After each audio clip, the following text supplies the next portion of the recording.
પ્રજા જ્યારે પરેશાન હોય છે ત્યારે એક ત્રીજો વિકલ્પ છે અવાજ. અને આવો જ અવાજ અંજાર તાલુકાના અંજાર વિસ્તારના જાગૃત એવા ધારાશાસ્ત્રી દિનેશભાઈ માતા, જે કચ્છ જિલ્લા કોંગ્રેસના પણ અગ્રણી નેતા છે. તો એમની એક જાગૃતિ અત્યારે સમગ્ર ગુજરાતમાં ચર્ચાનો મુદ્દો બની અને જીબીનું જે પીજીવીસીએલની જે એક ખેતરમાં જે લાઈન લઈ જવાની વાત હતી અને રબારી ખેડૂત ઘણા 2 વર્ષથી પરેશાન હતા. આખી ઘટના તમને જે ખબર જ છે. પણ પછી એનો પડઘો બીજા દિવસે આવો તો શું છે આખી ઘટના, આપણે દિનેશભાઈને મળીએ અને ખાસ કરીને આ ઘટના શું સૂચવે છે. તો નમસ્કાર દિનેશભાઈ. નમસ્કાર. મારે એ જાણવું છે દિનેશભાઈ કે આ જે ઘટના હતી, તમારો વિડીયો વાયરલ થયો છે એટલે આપણે રિપીટ કરવાની કઈ જરૂર નથી કે 2 વર્ષનું પેન્ડિંગ કામ હતું. તમારા સુધી એ ખેડૂત કઈ રીતે પહોંચ્યા? ખેડૂત મૂળ સત્તાપર ગામના જ છે. હાલ લગભગ 20 વર્ષથી મોરસર વાડી વિસ્તારમાં વાડી કરી અને વાડી ઉપર જ રહે છે. જી. એટલે એમને વચ્ચે મને 7-8 વખત ફોન તો કર્યા, પણ મારી કામની વ્યસ્તતાના કારણે હું પહોંચી ન શક્યો. પછી મેં સાહેબના નંબર માંગ્યા હતા. એટલે મેં પણ સાહેબને રિંગ કરી કે ભાઈ આમનું જે કાંઈ કામ છે, બિપરજોય વાવાઝોડાની અંદર જે વાયરો લફી પડ્યા છે એ એમના કોઈ માલ ઢોર કે પોતાના છોકરા કે પોતે કે ગમે એને ટચ થઈ જાય એમ છે. અને વાડી વચ્ચોવચ એકદમ ટચ થઈ જાય એમ હતા. આખા પોતાનો નવું ડીપી લગાડવાનું હતું કે વાયરનો મુદ્દો હતો? વાયરનો મુદ્દો હતો. 2 વર્ષ પહેલા જે બિપરજોય વાવાઝોડો આવ્યો એની અંદર જે વાયરો તૂટી ગયા ને, એ એકદમ એના ટચ લગભગ 4 થી 5 ફૂટના અંતરે જ જે ખેતીની જમીન હતી એનાથી હતા. તો આ કેટલી ગંભીર બેદરકારી કહેવાય. આમાં તો તમે એમ કહી શકે સ અપરાધ માનવ વધની કલમ લાગી શકે આમાં. તમને શું લાગે? બિલકુલ. મેં સાહેબને ફોન કરવાની કોશિશ કરી, ઘણા બધા મેં ફોન કરવાના પ્રયત્નો પણ કર્યા, પણ સાહેબે મારો પણ ફોન રિસીવ કર્યો નહીં. પછી એ ભાઈએ લગભગ નહીં કર્યા તો 70-80 વખત ભાઈ મળવા ગયા હતા અને લગભગ 200-300 વખત ફોનો પણ કર્યા છે એમ. એટલે પરંતુ આજે આવું આ ખુલાસો જરૂરી હતો દિનેશભાઈ. અત્યાર સુધી બધા એમ સમજતા હતા કે નવું ડીપી લગાડવાનું હશે કે નવું કનેક્શન હતું, પણ તમે આ તો ગંભીર વાત કરી છે દિનેશભાઈ. આ વાત તમારી આગળ ચાલુ રાખો. જી. એટલે એ લોકોએ ઘણી વખત રજૂઆતો કરી, મારા સુધી વાત આવી, મેં પણ ફોનો કર્યા, પરંતુ સાહેબના પેટનું પાણી હલતો નહોતો. હવે ખબર નહીં કે એ લોકોને કે કોઈ કોન્ટ્રાક્ટરને રૂપિયા લેવાની ગણતરી હોય, નેક કામ ન કરતા હોય, એવો પણ બની શકે. એટલે પછી જઈને મેં રૂબરૂ રજૂઆત કરી કે ભાઈ તમને વાંધો ક્યાં છે એમ. રૂપિયા ખપતા હોય તો અમે તમને રૂપિયા દેવા તૈયાર છીએ, ગમે એમ કરીને જાન છૂટતી હોય. તો આજે ગુજરાતના ખેડૂતની પરિસ્થિતિ સાહેબ તમને ખ્યાલ જ છે કે અત્યારે હરેક વસ્તુ ઉપર જીએસટી, ખાતર અને બિયારણના ભાવ આસમાને ગયા છે, ડબલ ત્રબલ થઈ ગયા છે. અને ખેત પેદાશોના ભાવ કાંઈ મળતા નથી. જે તે વખતે મોદી સાહેબ સીએમ હતા ત્યારે કહેતા કે, કારણ કે એમને પીએમ બનવું હતું ત્યારે, કે બહુ હુઈ મહેંગાઈ કી માર અબ કી બાર મોદી સરકાર, ખેડૂતોને અમે ડબલ ભાવ આપશું ને આમ ને તેમને આ કરી નાખ્યો હતો દેશ લેવલે. અને ખેડૂતો ભોરવાઈ ગયા હતા. એને એમ કે નરેન્દ્ર મોદી પીએમ બનશે તો અમે આમ લીલા લહેર અમને થઈ પડશે. પરંતુ આજે ખેડૂતોની આંખ ઉઘડી છે. કોઈ એવી કચેરી નથી કે જ્યાં ખેડૂતો જાય તો રૂપિયા લીધા વગર કામ થતા હોય. ઇવન બાપની જમીનની વારસાઈમાં પણ 6500 થી કરી અને 15,000 ના ભાવ હાલે છે. લીગલ જમીન હોય તો પણ ખેડૂતો માટે તમે ધક્કાધક્કી કરાવે તમને. અને ખેડૂતને ખ્યાલ જ છે કે જો નોંધ નામંજૂર કરશે તો અમારે ડેપ્યુટી કલેક્ટરમાં અપીલમાં જવું પડશે, 35-40 હજારનો ખર્ચો થશે અને 6-12 મહિના નીકળી જશે. અને ત્યાં જવા પછી પણ ત્યાં મોટા ફાડીને જ બેઠા છે. એવો તો છે નહીં કે ત્યાં પણ તાત્કાલિક કામ થઈ જવાનું છે. એટલે ખેડૂતોની હાલત બહુ કફોડી છે. છેવટે અમે આ સાહેબને રજૂઆત કરવા ગયા અને આક્રમકતાથી કીધો કે ભાઈ તારાથી થાય એમ હોય તો તું આ પણ રૂપિયા ખપતા હોય 5-10 હજાર અમે આપવા તૈયાર છીએ, બાકી કામ કાલે ને કાલે થવું જોઈએ. અને બીજા દિવસે પહેલા પ્રથમ તબક્કે એમ લાગતું હતું કે તમે ક્યાંક વાણી વિવેક ચૂક્યા છો, પણ જયારે આ ઘટના સાંભળી કે જે ખેતરમાં વાયર જે નીચા હોય અને જો વાયર એ કદાચ પાણીને અડી જાય કે મોલને અડી જાય તો મને લાગે છે કે ખેતર આખામાં વાણી વિવેક એટલા માટે નથી ચૂક્યા કારણ કે કોઈક વસ્તુનું લિમિટ હોય. અમારો નાકથી ઉપર પાણી વહેવા માંડ્યો હતો ત્યારે અમારે આ શબ્દો વાપરવા પડ્યા.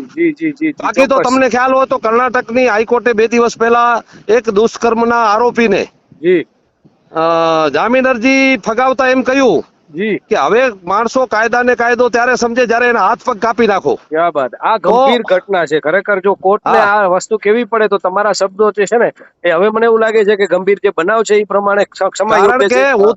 હું અત્યારે સ્પષ્ટ રીતે જેમ કર્ણાટક હાઈકોર્ટે કીધો કે હાથ પગ કાપી નાખો તો જ માણસો સમજે એમ છે કે કાયદો કાયદો છે, જી બાકી કાયદાને કાયદો કોઈ સમજતા નથી. એ જ રીતના એવો કાયદો આવવો જોઈએ કે અધિકારીઓ જે છે એ જી દબાય. અધિકારીઓ જો લાંચ લેતા પકડાય અથવા કોઈને હેરાન કરે તો 6 મહિના માટે કે આજીવન માટે સસ્પેન્ડ થવા જોઈએ, તો જ આ લોકો સીધા હાલે. કાયદો એ જ રીતનું હોવો જોઈએ. જી હવે આમ અંતિમ. માતેલા સાંઢની માફક બની ગયા છે, કોઈ ફરક જ જી નથી પડતો અધિકારીઓને. જી દિનેશભાઈ, વિરામ તરફ ખાસ કરીને કેટલો રાજીપો છે કે તમારી આ રજૂઆત, ઉગ્ર રજૂઆત અને જે પણ તમે જે શબ્દો બોલ્યા છે એ ઘટનાને જોતા મને એમ લાગે છે કે એ વ્યાજબી હતા.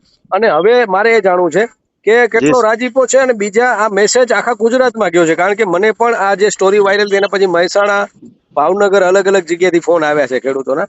તો આ તમે શું કહો છો, આને કઈ રીતે જીત કરો છો? જયમલસિંહ બાપુ, આજે જ મને જમીન માપણી બાબતના અનેક એવા બીજા પણ ખેડૂતોના પીજીવીસીએલ બાબતના અનેકના ફોનો આવ્યા કે જી. 1.5 2 વર્ષથી અમે એક મીઠા પસવારિયાના ખેડૂત છે હમ વિક્રમભાઈ વાસણભાઈ વીરા, હમ એમનો મને આજે જ ફોન આવ્યો કે 3 વર્ષ પહેલા મેં જમીન માપણી માટેના બધા રૂપિયા ભરી નાખ્યા છે, છતાંય કોઈ માપણી કરવા નથી આવતો.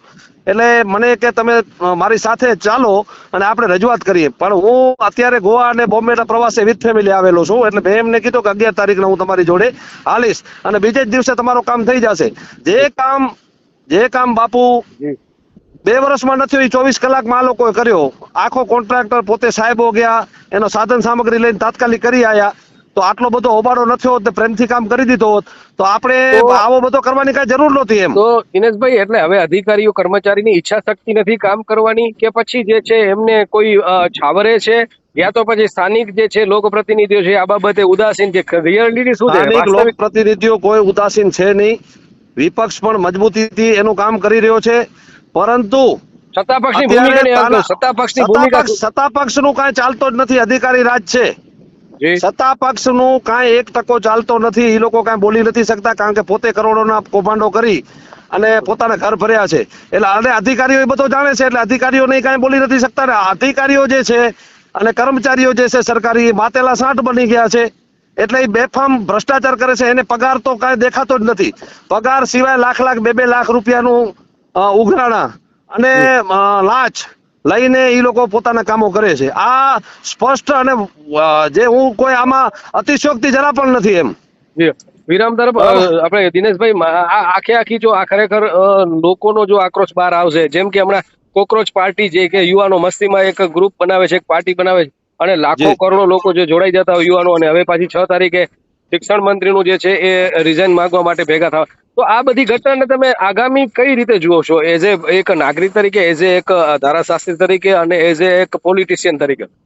માણસો બાપુ ગળા સુધી આવી ગયા છે અને આ ભાજપ જે છે અને આરએસએસ એ હિન્દુત્વના નામે યુવાનોને, આ પબ્લિકને ભોળવી અને કાયમ ગાયના નામે, હિન્દુત્વના નામે મતો લઈ જાય છે.